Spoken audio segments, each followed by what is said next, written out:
Up Close and Personal with Jimmy.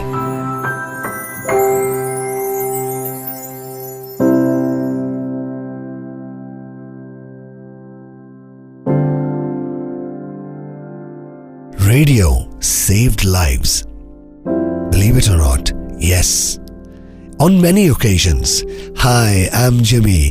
Welcome to another podcast episode of Up Close Personal. Lot of stories which I've experienced over the years on my show. People have narrated, people have shared, all of them truly true. And today I'm going to share a story which actually brought goosebumps across, and this is back to a particular night on my show, and it was late night, approximately 1 o'clock, 1:30, when I received a call. I received a call from a guy, a boy I would say, maybe class 12 or first year.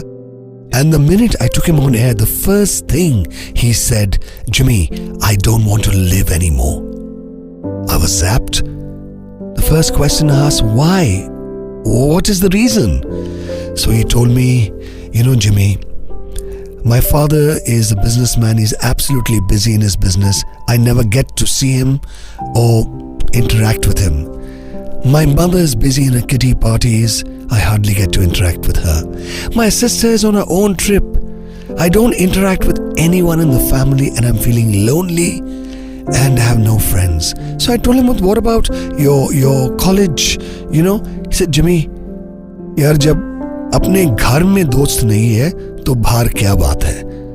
Indirectly saying that, Jimmy, when I don't have friends, in my own house, how can I have friends outside? And that too, really genuine ones. And he carried on talking, and I was listening, and he was sounding very dejected. And as I was listening to him, and I gave him space to talk, because it was very important he speaks his heart out, and one must listen.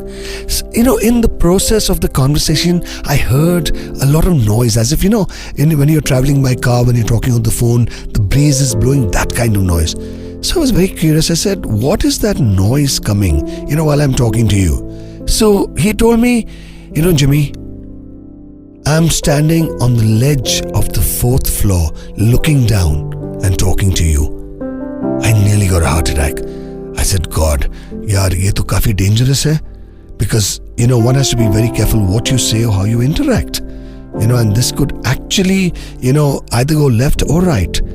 So I allowed him to talk, and in the process, I was talking also. And I was telling him, this also many times has happened with me. I also do feel lonely, and because of various reasons, But I think, we must move forward. And during the conversation, he said, Jimmy, I think I've wasted your time too much. Now I'm going to hang up. I said, no, go ahead. Please, carry on speaking, because I want to hear you out. And then he said, Jimmy, there's so much, within me I wanted to share, and I listen to your show regularly. So I thought before I take the final jump, which again scared me, I wanted to talk to you. Then I told him, I said, do you listen to my show regularly? You kind of believe in the show, that's why you called up. He said, yes.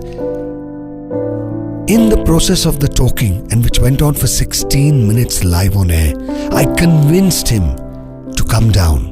I convinced him to get back to his room.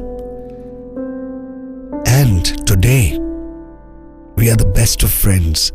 He is living his dream, and he's one of the top shots in a profession in the city of Joy. And whenever we meet, he said, Jimmy, radio gave me a second life. If that day I had not called you, I had not connected with you, maybe I wouldn't have been here today. So hey, remember, radio saved lives. And why I say saved lives? Because this is one true story. There are many more. So thank you for joining me tonight. Thank you for being right here up close and personal on friendsdigital.com. And this is where you'll get the best of podcasts. Take care.